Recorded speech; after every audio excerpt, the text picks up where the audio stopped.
Favorite book? You can't ask this question.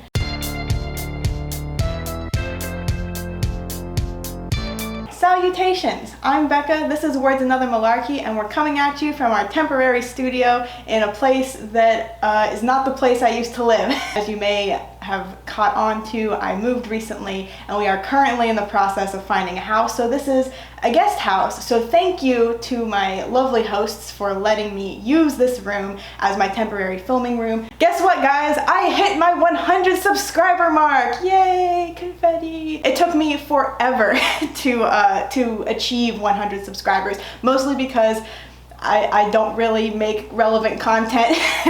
So it's a huge milestone for me and I'm super happy to have finally hit it. And thanks to Nat of Inks and Tomes, I got tagged to do the 20 questions book tag, which she also did for her 100 subscriber special. You can go check that out up here or down below. Love her channel. Go watch her stuff. So I'm going off of, this is courtesy of paperfury.com. Well, wait a second. This is a tag that comes from somewhere else. So yeah, citations. We're excited. I'm going to be answering these like live in the moment improv because I totally did not prepare for this video ahead of time. But hey, you know, you get honest, like in the moment answers. Those are the best kinds of answers. It's almost as if I'm doing a live stream. All right, question number 1. How many books are too many for a series? See, I'm not a huge long series person. I think that the most I will generally endure is a trilogy, but probably any more than 5 is too many, especially for me. I think the biggest series I read was Artemis Fowl, but I never even finished it. And I think there's 7 or 8 books in there. And then Kingdom Keepers is like 7 books, and that's too much also. Like books 2 and 3 were useless. And I just am not huge on lengthy series, so I think that like 5 would be my max, and I would have to really enjoy the series to get through all 5 books. Yeah, I have commitment issues. Question number 2 is, how do you feel about cliffhangers? It really depends on how it's done. If it's done in a really contrived way that's just for its own sake, then I'm not super into it. But if it's like really good and really grabs you and makes you want to know what happens next, and then they deliver on that promise in the next book or movie or whatever, I'm okay with it. Hardcover or paperback? I thought I was a hardcover girl, and I think it really just depends on the book. Lately I've been really into paperbacks. I love how clean and like light they are, and I never thought that I'd be a paperback person, but there's certain books that like it just feels really satisfying to have a hardcover copy of. So really I would say depends on the book and how often I think I'm gonna read it. And a lot of it actually depends on the cover art. Some cover arts to me look better in paperback than they do in hardcover. Favorite book? You can't ask this question. Favorite book right now, currently, that I've read recently is An Enchantment of Ravens by Margaret Rogerson. I cannot wait to read this book again. I'll probably wait until the fall. It's packed up with our stuff right now, so I can't access it even if I wanted to, which I do want to, but it's definitely on the top of my list right now. That could change, of course, but yeah, I love that book so much. I think about it all the time. Least favorite book? Oh, that's a hard question too. I don't know if this is fair, but I'm gonna just go with recently since this is going off the top of my head. Least favorite book that I've read recently. No, it's not Kingdom Keepers. I know you might be surprised by that. It's actually All Our Wrong Todays by Elan Mastai, or Elan Mastai. I don't know how to say his name anymore. The more I thought about it, and when I read Goodreads reviews, this is a sci-fi about like time travel and this guy that like fucks up the future, F's up the future. I'll edit myself later maybe. And it was really good at first, like the concept was really interesting, but then it just got so like whiny, and then he did a thing at the end that just really ruined the book for me, and I learned that the term for it is lampshading. Like he just kept saying, I'm not a very good writer, but him was the narrator, the main character, so it was like a stand-in for the writer saying, well, you know, you can't blame me for the book being bad because the character is admitting that he's not a good, it just totally ruined it for me. It's such bad writing. Love triangles, yes or no? Again, it depends. Really depends. Sometimes I'm a real sucker for them. I think that they've gotten way overused. I think that they get shoehorned into everything when they don't need to be, but there are certain situations where like I've really enjoyed the love triangle. I'm trying to think of a good example. Nothing recent comes to mind because most of the things I've read recently just have like each person has a primary love interest, so good on them for not giving into the love triangle plot. The most recent book you couldn't finish, Days of Blood and Starlight by Laini Taylor. And I already said why in my wrap up or my TBR, I forget which one. I didn't get very far into it. I was just like, no, I'm not as invested in this series as I thought I was, and I don't care for some of the major themes, so bye. Number 8, a book you're currently reading. I am currently reading, and it's right in here in my little prop station. It's The Weight of Feathers by Anna Marie McLemore. This has been on my TBR forever. I'm almost done with it.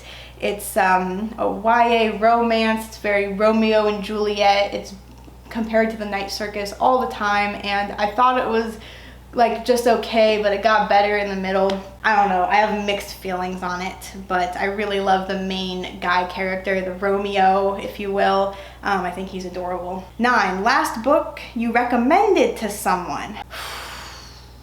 I think I recommended Defy the Stars to someone, which is also sitting right here, right now. Very, very well done. Like, I actually finished the trilogy! Yay! I finished something, and I really super enjoyed it. Oldest book you've read by publication date.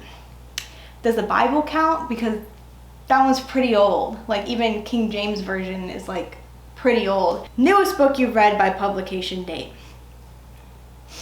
Maybe Crooked Kingdom? Crooked Kingdom came out in like 2019, 2018? Did I read anything newer than that? It's either that or Song of Wraiths and Ruin, which came out like last year. Both very decent books, I would say, yeah. Favorite author? Favorite author probably still is Jessica Day George. Trying to think of any others to like add to that list. I really do like Margaret Rogerson too, though I did read Sorcery of Thorns and was less impressed with it than An Enchantment of Ravens, even though it was a more complex story. Number 13, buying books or borrowing books. I am a huge supporter of local libraries, but I've been a little bit wallet happy and I've been buying books a lot because we've moved, so like I know I don't have to necessarily like save space, though we do have to move our stuff into a house eventually, so I probably should save space. But generally I prefer to borrow books because I don't want to commit to owning one unless I have read it. Number 14, a book you dislike that everyone seems to love. I don't know if dislike is the word. Disenchanted, maybe, with Six of Crows. Everybody loves it. Everybody thinks it's the best book ever. I read it, I enjoyed it, and as much as I try, I can't help but like the characters. I see them everywhere. I see them in memes. I see them in songs. I just see them everywhere, and it makes me mad, but I can't help but like them. But I just didn't think it was as like groundbreaking as everyone else thought it was. And I've already said everything worth saying about Six of Crows, so I can link those videos down below. Number 15, bookmarks or dog ears? Bookmarks! I will use anything as a bookmark before I dog ear. I've probably dog-eared books before, but definitely bookmark. Give me a receipt, give me a gum wrapper, give me, you know, a scrap of tissue paper, anything. Maybe not a scrap of tissue paper. Number 16, a book you can always reread. I'm gonna repeat my answer and say An Enchantment of Ravens, but also Princess of the Midnight Ball is one I can always reread, and Sun and Moon, Ice and Snow, also a good reread. And now, Princess Academy, which I just reread and fell back in love with. I think I was pretty young when I read it the first time, so it was kind of like rediscovering it.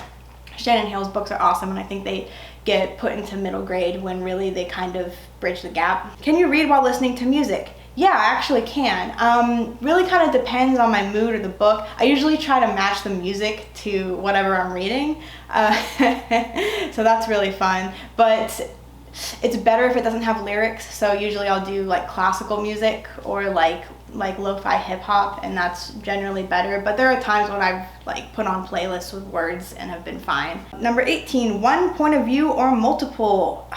It really depends on the book. There are times when I think a book really benefits from multiple POVs and you really get a good sense of, you know, the characters and the world, and there's times when it really, really works. But there are times when sometimes less is more. And I think it depends on the genre you're writing, the scope of the world, especially if we have two central characters and we're flip-flopping between those two and not ping-ponging to like 10. I'm looking at you, Westing Game. Number 19, do you read a book in one sitting or over multiple days? Try multiple weeks, multiple months. I am such a slow reader. I read in small bursts, and even then I have to be like in the right mood, it has to be the right time of day.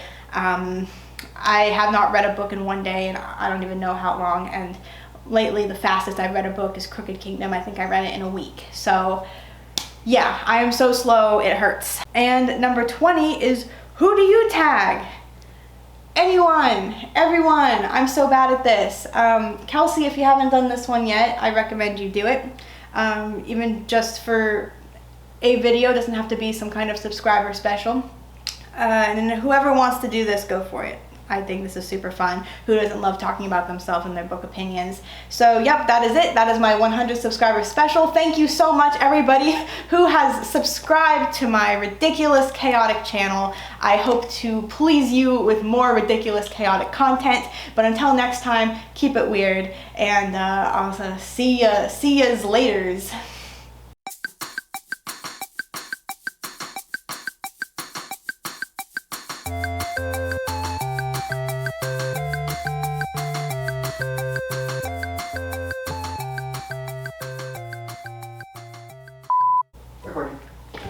That's good. Where are my glasses? Where are your glasses? Just leave. Go. Leave. Okay, Leave.